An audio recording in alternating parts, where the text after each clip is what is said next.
Welcome back everyone. Child development यानी बाल विकास की क्वेश्चन आंसर सीरीज़ में आप सभी का स्वागत है। CDP top 500 question answer series का ये पार्ट 3 है। इससे पहले के 2 वीडियोस में हमने 30 क्वेश्चंस को डिस्कस किया था। होप सो वो आपको पसंद आए हों। तो चलिए स्टार्ट करते हैं आज का डिस्कशन। आज की सीरीज़ का फर्स्ट क्वेश्चन है कि जीन पियाजे के अनुसार बच्चों के दौरान यानी बच्चों के विकास के दौरान अमूर्त तर्क और तर्क कौशल विकसित होते हैं। यानी बच्चों में एब्स्ट्रैक्ट थिंकिंग और रीजनिंग जो स्किल होती है वो डेवलप होती है। तो वो किस स्टेज में डेवलप होती है? सेंसरी मोटर स्टेज में, प्री ऑपरेशनल स्टेज में, फॉर्मल ऑपरेशनल स्टेज में या फिर कॉन्क्रीट ऑपरेशनल स्टेज में। तो जो एब्स्ट्रैक्ट थिंकिंग होती है वो फॉर्मल ऑपरेशनल स्टेज में डेवलप होती है। जब हम मूर्त चिंतन की बात करते हैं तो वो कॉन्क्रीट ऑपरेशनल स्टेज में डेवलप होती है, लेकिन जो अमूर्त चिंतन होता है वो फॉर्मल ऑपरेशनल स्टेज पर डेवलप होता है। जीन पियाजे ने जो कॉग्निटिव डेवलपमेंट की स्टेजेस बताई थी वो 4 थी। फर्स्ट थी सेंसरी मोटर स्टेज, सेकेंड थी प्री ऑपरेशनल स्टेज, थर्ड थी कॉन्क्रीट ऑपरेशनल स्टेज और फोर्थ थी formal operational stage.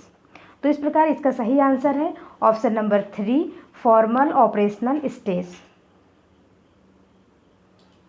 Next question है, शिक्षक मुख्य रूप से निम्नलिखित में से किस विधि द्वारा विद्यार्थियों के समूह व्यवहार का अध्ययन करता है? यानी शिक्षक किस विधि का प्रयोग करके विद्यार्थियों के व्यवहार का अध्ययन करता है, यानी बच्चे कैसा व्यवहार करते हैं इसका शिक्षक किस विधि का प्रयोग करके अध्ययन करता है? ए है साक्षात्कार यानी इंटरव्यू द्वारा, बी है कि वो प्रयोग करता है प्रयोग द्वारा, सी है प्रकरण इतिहास और डी है अवलोकन यानी वो अवलोकन के द्वारा अध्ययन करता है।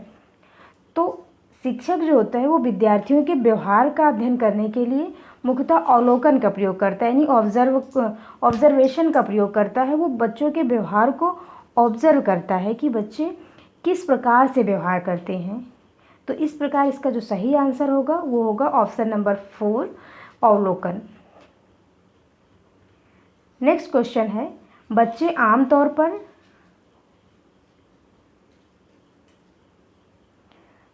डैश और डैश चरणों के दौरान अहंकारी होते हैं। यानी बच्चे किस चरण के दौरान अहंकारी होते हैं यानी ईगोसेंट्रिक होते हैं? ए है sensory motor pre operational, B है फॉर्मल ऑपरेशनल या सेंसरी मोटर, सी है pre operational concrete operational, D है कॉन्क्रीट ऑपरेशनल और फॉर्मल ऑपरेशनल। यानी इस क्वेश्चन में पूछा गया है कि पियाजे द्वारा जो 4 स्टेजेस बताई गई हैं उनमें से कौन सी 2 स्टेजेस हैं जिसमें बच्चा ईगोसेंट्रिक होता है यानी अहंकारी होता है। तो इसका सही आंसर होगा option number A, sensory motor stage और प्री ऑपरेशनल स्टेज में बच्चा ईगोसेंट्रिक होता है। कॉन्क्रीट ऑपरेशनल और फॉर्मल ऑपरेशनल स्टेज में बच्चा ईगोसेंट्रिक नहीं होता है। सेंसरी मोटर स्टेज की जो आयु होती है वो होती है 0 to 2 ईयर्स और प्री ऑपरेशनल स्टेज की जो लिमिट है वो है 2 to 7 ईयर्स। तो इस प्रकार सेंसरी मोटर और प्री ऑपरेशनल इस क्वेश्चन का सही आंसर है। नेक्स्ट क्वेश्चन है कि बच्चे की भावना को कौन इंगित नहीं करता है, यानी कौन सी विशेषता है जो बच्चे की भावना को इंगित नहीं करती है? ए है खुशी, बी है शोक और जिज्ञासा, सी है जिज्ञासा, डी है सहनशीलता। यानी खुशी, शोक, जिज्ञासा और सहनशीलता में कौन सी ऐसी भावना है जो कि बच्चे की भावना को इंगित नहीं करती है? तो इसका सही आंसर है ऑप्शन नंबर डी, सहनशीलता।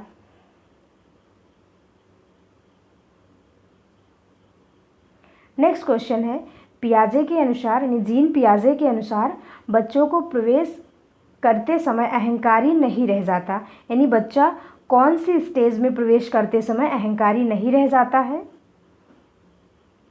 ए है सेंसरी मोटर स्टेज, बी है प्री ऑपरेशनल स्टेज, सी है फॉर्मल ऑपरेशनल स्टेज, डी है कॉन्क्रीट ऑपरेशनल स्टेज। ये कौन सी अवस्था है जिसमें प्रवेश करने पर बच्चा इगोसेंट्रिक नहीं रह जाता है? तो इसका सही आंसर है option number D, concrete operational stage.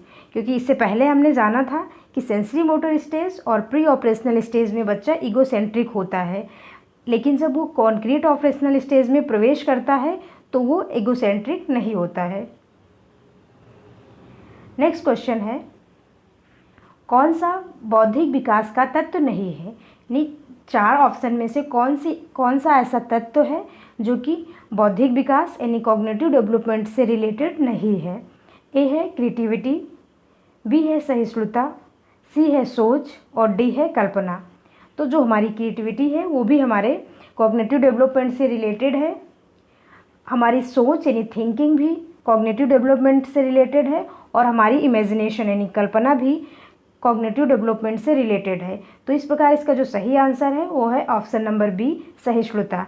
ये हमारे कॉग्निटिव डेवलपमेंट से रिलेटेड नहीं है।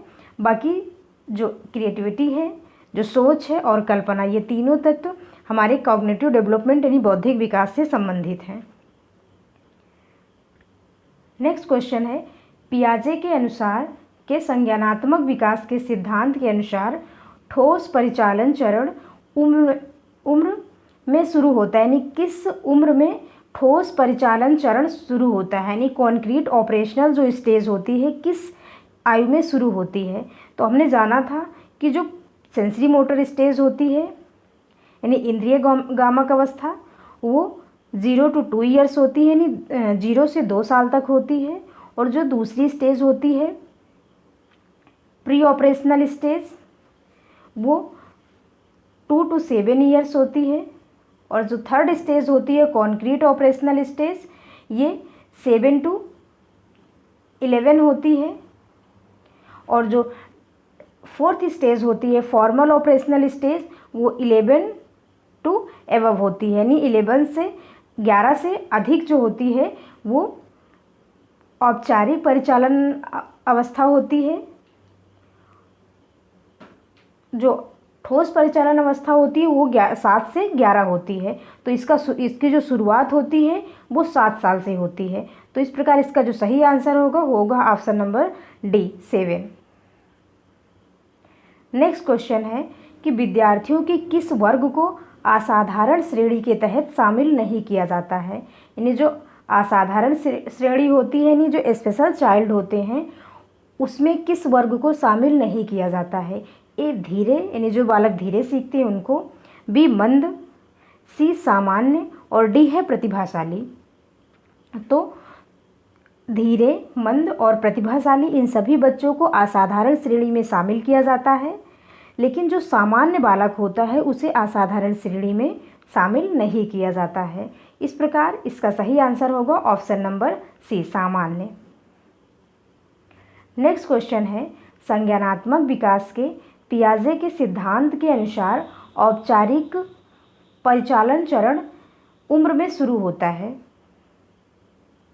यानी जो औपचारिक परिचालन चरण है वो किस उम्र में शुरू होता है? औपचारिक परिचालन चरण उम्र का मतलब है फॉर्मल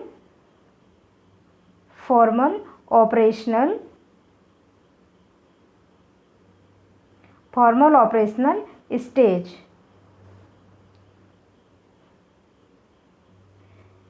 तो इसका फर्स्ट ऑप्शन है ऑप्शन 5, बी है 6, सी है 7, डी है 8।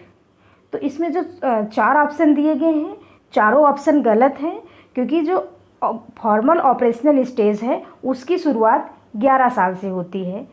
7 से 11 कॉन्क्रीट ऑपरेशनल होता है, और जो फॉर्मल ऑपरेशनल स्टेज होती है यानी औपचारिक परिचालन अवस्था होती है वो 11 से अधिक होती है, यानी 11 से अधिक जो होती है वो औपचारिक परिचालन चरण होता है, यानी इसकी शुरुआत 11 वर्ष से होती है।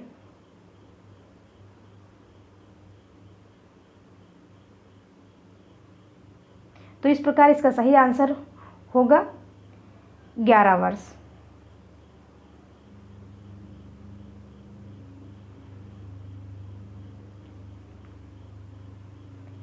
नेक्स्ट क्वेश्चन है, निम्नलिखित में से कौन सा एक तत्व नहीं है जो सीखने में महारत हासिल करता है। यानी कौन सा एक तत्व इसमें नहीं है जो कि सीखने में महारत हासिल करता है, जो सीखने में महारत हासिल जिसके द्वारा की जाती है, कौन सा एक तत्व नहीं है। ए वैकल्पिक पाठ्य पुस्तकों का प्रयोग, बी है शिक्षण की वैकल्पिक विधियाँ, सी है बाल केंद्रीय शिक्षण विधि और डी है समूह शिक्षण। तो इसमें सभी जो चारों ऑप्शन हैं वो उचित प्रतीत होते हैं, यानी ये सभी हमें सीखने में सहायक हैं। शिक्षण की जो वैकल्पिक विधियां हैं वो भी हमारे ज्ञान को बढ़ाने में सहायक होती हैं। बाल केंद्रित शिक्षण गतिविधि जो है वो भी बच्चे को सीखने में सहायता देती है, और जो समूह शिक्षण है वो भी सीखने में सहायक होता है।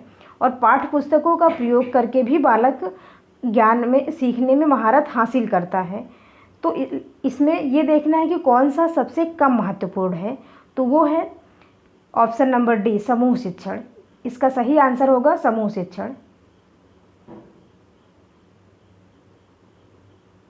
नेक्स्ट क्वेश्चन है, आपके मस्तिष्क के जितने अधिक भाग आप उपयोग करते हैं उतनी अधिक संभावना है कि आप डैश की जानकारी रखते हैं।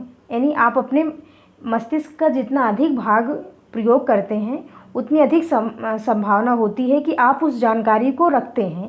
ए का उपयोग करते हैं, बी याद आती है, सी बनाए रखने में, या फिर डी दुरुपयोग करने में। तो इसका सही आंसर है ऑप्शन नंबर सी, बनाए रखने में। यानी मस्तिष्क के जिस भाग का उपयोग सबसे अधिक करते हैं उसकी उतनी ही संभावना होती है कि वो उस जानकारी को बनाए रखे। नेक्स्ट क्वेश्चन है, निरंतर व्यापक मूल्यांकन द्वारा निम्नलिखित में से किसे मापा जाता है। यानी जो कॉन्टिन्यूअस कॉम्प्रिहेंसिव इवैल्यूएशन होता है उसके द्वारा हम किसे मापते हैं, जिसको हम शॉर्ट में CCE बोलते हैं। इसके द्वारा हम किसे मापते हैं। ए है समग्र विकास, बी रचनात्मकता का विकास, सी अनुभव का विकास, डी विकास का अभिप्राय सोच।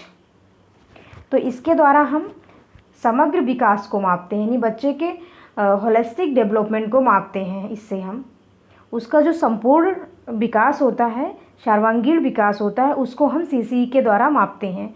तो इसका सही आंसर है ऑप्शन नंबर ए, समग्र विकास। नेक्स्ट क्वेश्चन है, एक आगमनात्मक तर्क का निष्कर्ष है, निश्चित होता है, संभावित होता है, अनुभव होता है, या फिर अवलोकन होता है। तो इसका सही आंसर है ऑप्शन ए, एक आगमनात्मक तर्क का जो निष्कर्ष है वो निश्चित होता है। नेक्स्ट क्वेश्चन है, निम्नलिखित में से कौन सा एक आयामी शिक्षण में सहायता करता है। यानी कौन सा एक तत्व है जो कि विधि है जो कि आयामी शिक्षण में सहायता करती है। आयामी शिक्षण यानी डायमेंशनल जो टीचिंग होती है उसमें शिक्षण करता है। ए ब्लैक बोर्ड, बी है डिस्प्ले बोर्ड, सी है स्टिल पिक्चर और डी है मॉडल। तो आयामी शिक्षण यानी डायमेंशनल टीचिंग में जो सहायता करता है, यानी किसी भी चीज़ की जो डायमेंशन को बताने में सहायता करता है वो मॉडल होता है। मॉडल के माध्यम से हम किसी भी चीज़ के डायमेंशन को ईजिली बता सकते हैं। तो इस प्रकार इसका जो सही आंसर है वो है ऑप्शन नंबर 4, मॉडल। आज के सीरीज़ में बस इतना ही गाइस।